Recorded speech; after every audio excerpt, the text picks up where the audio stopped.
aproveitaram, mas assim, aproveitaram ao máximo mesmo o carnaval, como se não houvesse amanhã. Agora enfrentam os sintomas da ressaca, como eu falei, aquela ressaca brava, e é justamente sobre esse assunto, né, que nós vamos conversar agora ao vivo no Manhã Bandeirantes com o doutor Felipe Ligia, médico emergencista do pronto atendimento do Hospital Alemão Oswaldo Cruz.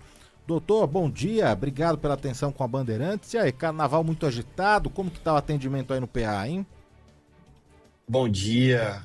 O atendimento ele está bem volumoso por conta da demanda que o carnaval acaba gerando, de todas as situações, inclusive principalmente da situação que você acabou de mencionar. Que é a ressaca, o abuso do álcool, né? Doutor, eu pronunciei da maneira correta o seu sobrenome? Isso, tá perfeito, Lígia Felipe mesmo, né? Lígia. Lígia. Doutor, eu queria Isso. saber aqui o seguinte: existe uma maneira, uma forma correta de se tratar a ressaca? A gente vê na internet muitas soluções, receitas caseiras, tem de tudo um pouco, né? E aí, ainda quem tem avó, pega ali alguns conselhos da avó, né? Os chás, sopa, caldo, canja. Tudo isso funciona, ajuda, Exato. não ajuda, é mito, é verdade? É interessante que, primeiro ponto, que os sintomas oriundos do consumo excessivo de álcool, eles são transitórios. Em algumas pessoas, esses sintomas podem durar um pouquinho mais, um pouquinho menos. Em média, 12, 24 horas de sintomas de embriaguez. E à medida que o tempo passa, esses sintomas vão reduzindo. Em relação à percepção do indivíduo em relação aos sintomas, o principal fator que pode impactar em quão ele sente é o estado de hidratação. Então é muito importante que dentro da composição da receita, seja da vovó, seja do vizinho, que tenha uma boa quantidade de líquidos. Isso é o principal ponto importante. Essa quantidade ela é baseada mais ou menos no peso, mas em média vamos colocar em torno de 2,5 litros a 3 litros de líquidos, de água, chá, sucos, que o indivíduo vai bebendo aí ao longo do dia após um consumo excessivo de álcool. Hidratação, ponto principal. Ele tem que estar presente, independentemente da fonte da receita. Segundo ponto, aqueles sintomas de empachamento, aquela sensação como se tivesse comido algo e ficasse mal digerido, a sensação de dor de cabeça, aquele mal-estar, esses sintomas eles já vão ser atenuados, reduzidos com a hidratação, mas aqui nós podemos lançar mão de analgésicos, evitando um pouquinho o paracetamol, dando preferência a outros analgésicos, como a dipirona, e remédios para enjoo, remédios para desconforto gastrointestinal. Procurar nesse momento que a alimentação ela seja o mais leve possível, evitando alimentos processados, alimentos gordurosos, alimentos condimentados. Então, procurando fazer uma alimentação leve, sem grandes elaborações, sem grandes exageros, e dar tempo ao tempo que ao longo das horas os sintomas vão acabar indo embora. Ou seja, tudo quase impossível no carnaval. Exato. Vai emendando um dia no outro da folia, né, doutor? Mas em torno aí de 24 horas para esse álcool ser eliminado do organismo, é isso? Isso, porque na verdade todos os sintomas que a gente fala de embriaguez e a ressaca que o sintoma do álcool causa, não é o álcool em si, é a metabolização do álcool. Então, em média, a gente coloca 12 a 24 horas, que normalmente é o tempo máximo que os indivíduos, que vai variar a idade, vai variar porte físico, vai variar nível de hidratação, condições de saúde crônica, que eles vão acabar demorando para processar e para eliminar esses metabólitos e, consequentemente, aquela percepção de bem-estar, de saúde, ela retorne sem qualquer problema. Doutor, o soro na veia realmente ajuda ou virou modismo aí, né? Porque sempre ouço falar, né? Ah, depois de uma ressaca, né? Na ressaca e depois de um consumo excessivo de álcool, já vou lá fazer um soro na veia, não é? Realmente tem um papel fundamental aí no tratamento ou virou moda? Claro. O que que acontece? De maneira muito objetiva, quando consumimos uma bebida alcoólica, o álcool ele tem uma tendência a interferir no nosso corpo a poupar água. Então, o consumo do álcool faz com que nós vamos perder água lá nos rins, livremente. Então, nós temos uma tendência natural a desidratar com o consumo persistente do álcool. É um efeito direto do álcool. Quando o indivíduo chega com sintomas de embriaguez excessiva num pronto atendimento e ele está profundamente desidratado, sem condições de acessar a água e consumir ela por via oral, aí de fato o uso de o famoso soro na veia, ele pode ajudar a percepção de bem-estar e acelerar um pouquinho a recuperação. Mas para a esmagadora maioria dos indivíduos que tem sintomas de ressaca, que consumiram álcool de forma excessiva, mas que estão com a via oral disponível, que podem comer e beber, a via oral ela é disparado a via de escolha para que esse indivíduo possa ser reidratado ou hidratado, né? Isso é muito importante frisar, porque há de fato essa percepção de que o soro na veia vai ajudar. Ele ajuda para quem precisa. Para quem não precisa, ele pode ser deletério. Ele já está classicamente comprovado que isso é deletério. Então, se tem a via oral disponível, consumir por via oral. Se não tem a via oral disponível, aí de fato nós vamos fazer a administração pela via venosa e restaurar a volemia desse indivíduo, o estado de hidratação. Doutor, acho que o que mais pega numa ressaca é a dor de cabeça, né? Sim, sim, bastante, bastante.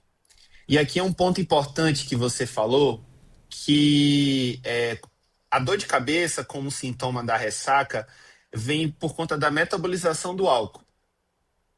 Não vem pelo efeito do álcool em si, da molécula etanol em si. É muito importante que aqui, ao consumir analgésicos para atenuar a dor de cabeça, evite um pouco o paracetamol, porque a metabolização do álcool ela vai interferir na metabolização do paracetamol. Então a toxicidade aumenta um pouquinho.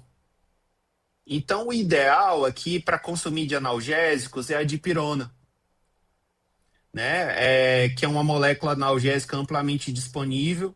E aí esse indivíduo pode lançar mão e fazer uso ou outros analgésicos, mas evitando um pouquinho o paracetamol.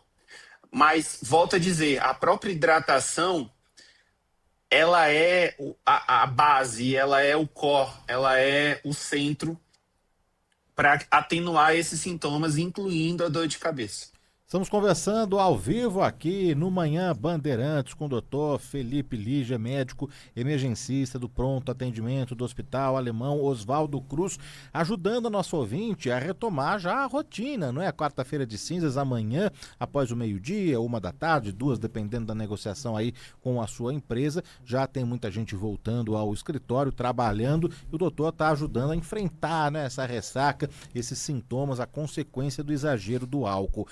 Falamos muito sobre a hidratação, falamos, né, sobre os remédios, no caso dos analgésicos, para ajudar em alguns sintomas, como a dor de cabeça, mas quero saber o seguinte, quais os erros as pessoas cometem tentando curar a ressaca, né? Porque às vezes bate um pratão porque, né, não, eu comendo desse jeito, em volume, uma feijoada aqui, algo com mais substância, vou passar rápido aqui por essa ressaca, não é? Refrigerante vai me ajudar. Às vezes tem algumas coisas, né, que até pioram e ocasionam ali vômitos, né, e aquela náusea, aquele mal-estar. O que as pessoas mais erram, hein, doutor? Perfeito. Olha, primeiro ponto, partindo daquela informação inicial que a gente compartilhou com você,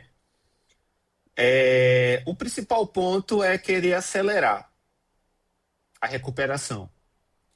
quando na verdade o tempo de recuperação ele não vai ser interferido por nenhuma intervenção. Então tem que ter calma e ter um pouquinho de paciência que com o passar do tempo os sintomas vão indo embora.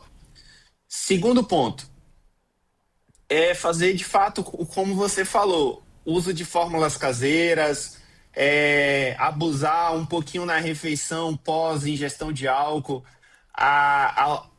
tendo a percepção equivocada de que uma ingestão rica de proteínas ou um alimento ricamente calórico, isso vai restabelecer o bem-estar prévio, quando na verdade isso não acontece. Terceiro ponto é fazer uso de fórmulas, de criação de fórmulas, né? Da criatividade humana. Então, associando diversas medicações, ou indo ao pronto-socorro, eventualmente desejando muito receber um soro na veia, acreditando que isso vai restabelecer a normalidade, quando na verdade isso não acontece. Então, volto a dizer, o passo principal aqui para atenuar e para acelerar a recuperação é manter a hidratação, consumindo alimentos leves, fazendo uso das medicações quando necessário, apenas para atenuar um pouquinho o desconforto e descansando da mesma forma que curtiu de forma bem intensiva aí esse período maravilhoso do carnaval nos últimos dias. Agora é o momento de 6, 12, 24 horas de descanso, sombra, água fresca, para retomar as atividades da melhor forma possível. Doutor, o senhor como intensivista, especialista aí em atendimento de emergência, o senhor tem percebido cada vez mais adolescentes chegando com excesso de consumo de álcool? Sim, sim. Isso é um problema cada vez mais comum, né? Não só desordens relacionadas ao consumo recreativo de álcool, vamos entender assim, mas em relação a outras substâncias, incluindo substâncias ilícitas. Então, isso é um dado bem conhecido na literatura. E epidemiologicamente, isso é um problema que não só nós enfrentamos no Brasil, mas em outros países. O atendimento ele não vai se modificar, exceto a parte em relação a questões administrativas, legais, mas infelizmente é um problema cada vez mais frequente. Conversamos aqui na Rádio Bandeirantes, ao vivo no Manhã Bandeirantes, com o doutor Felipe Lídio, que é médico emergencista do pronto atendimento do Hospital Alemão Oswaldo Cruz, nos ajudando aí com algumas dicas importantes, né, para quem abusou do álcool, tá agora passando pela ressaca e já vai precisar voltar amanhã ao trabalho. Doutor, brigadíssimo, bom trabalho, né, por aí nessa semana Muito intensa aí obrigado. de carnaval. O carnaval está se despedindo oficialmente no calendário, né? Mas aqui em São Paulo tem bloco até o dia 22 de fevereiro. Então, bom trabalho, força aí, doutor. Obrigado, até uma próxima. Muito obrigado. Um ótimo trabalho para vocês.